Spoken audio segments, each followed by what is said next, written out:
தசகம் 23. தட்சனின் வரலாறும் சித்திரகேதுவின் கிளைக்கதையும். பகவானே, தட்சன் என்பவன் பிரசேதசுக்களின் மகன். தட்ச பிரஜாபதியை காட்டிலும் வேறானவன்.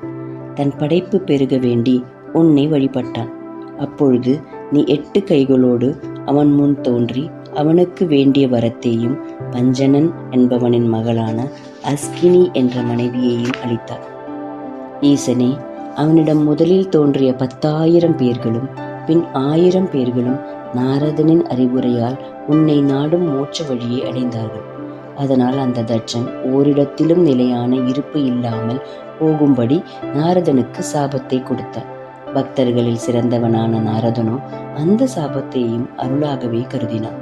பின் அந்த தட்சன் 60 பெண்களை பெற்று அவர்களின் மூலமாக வம்ச பரம்பரைகளை வளர்த்தான். அவனுடைய பெண் வயிற்று பேரனுடைய புத்திரனான விஸ்வரூபன் தேவர்களுக்கும் அசுரர்களுக்கும் இடையே நடந்த போரில் அனைவருக்கும் இரட்சையளிக்கும் உன் தோத்திரமாகிய நாராயண கவசத்தை இந்திரனுக்கு உபதேசித்து அவனை வெற்றியடைய செய்தான். தேவனே, அனைத்தையும் வெல்வது அன்றோ உன் பெருமை. முன்னொரு காலத்தில் சூரசேன நாட்டில் சித்திரகேது என்ற அரசன் ஒரு புத்திரனுக்காக ஏங்கியிருந்தான். அவன் அங்கிரச முனிவனின் அருளால் ஒரு மகனை பெற்றான். ஆனால் அம்மகன் அரசனின் மற்ற மனைவிகளால் கொல்லப்பட்டான். அப்பொழுது சித்திரகேது பெரிதும் வருந்தி உன் மாயையினால் சோகத்தில் ஆழ்ந்தான். அந்நிலையில் அருள் மனம் படைத்த நாரதன் அங்கிரச முனிவரோடு அந்த அரசனிடம் வந்து இறந்த மகனின் உயிரை அவனுக்கு காட்டினார். அப்பொழுது நான் யாருடைய பிள்ளை என்று அந்த சிசு கேட்க, கேள்வியின் மூலம் அந்த அரசனின் மயக்கத்தை போக்கி உன்னை வழிபடுவதற்கு உரிய வழியில் அவனை திருப்பினார். பின் அந்த அரசனும் நாரதனிடமிருந்து தோத்திரத்தையும் மந்திரத்தையும் பெற்றான். ஆதிசேஷ வடிவமான உன் அன்பிற்காகவே தவத்தை செய்து 7 நாட்களில் வித்யாதர்களுக்கு தலைவனாய் இருக்கும் பதவியை அடைந்தான். ஆயினும் சிறிதும் மங்காத அழிவோடு உன்னை தியானித்துக் கொண்டிருந்தான். உன் திருவுருவம் தாமரை தண்டினை போல் வெண்மை நிறம் கொண்டு 1000 தலைகளை உடையதாயிருந்தது. தங்களையே தோத்திரம் செய்யும் சித்தர்களின் கூட்டத்தால் சூழப்பெற்று அந்த அழகிய உருவத்தோடு விரைந்து நீ அந்த சித்திரகேதுவின் முன் தோன்றினாய். அவன் செய்த தோத்திரங்களால் மகிழ்ச்சியுற்று அவனுக்கு ஆன்ம தத்துவத்தை அருள் புரிந்து மறைந்தார். பிறகு உன் பக்தர்களில் சிறந்தவனான அந்த சித்திரகேதுவும் உன் குணங்களின் தொகுதியை வித்யாதர பெண்மணிகளை கொண்டு மிக அழகாக பாடும்படி செய்தான்.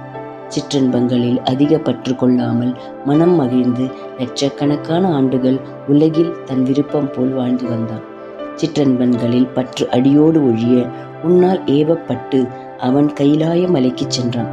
அங்கே பெரியோர்களின் அவையில் மன்மதனின் பகைவனான சங்கரன் கூச்சம் இல்லாமல் தன் மடியில் மனைவியை உட்கார வைத்துக் கொண்டிருந்ததை கண்ட சித்திரகேது சிவனை ஏளனம் செய்தார். அதனால் பார்வதி அவனுக்கு சாபம் கொடுத்தாள். அந்த சித்திரகேதுவோ சிறிதும் அஞ்சவில்லை. சாபத்தினின்று விடுதலை அளிக்குமாறு கேட்கவில்லை.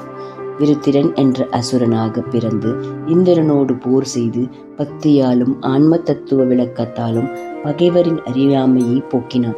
பின் உன் இருப்பிடமான வைகுண்டத்தை அடைந்தான். இது மிக்க வியப்பே. அசுரர்களின் தாயான திதி இந்திரனை கொல்ல முயன்றாள்.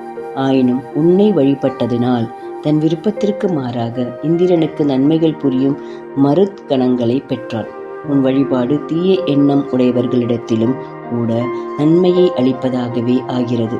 குருவாயூரின் தலைவனே, அத்தகைய நீயே என்னை காத்தருள வேண்டும்.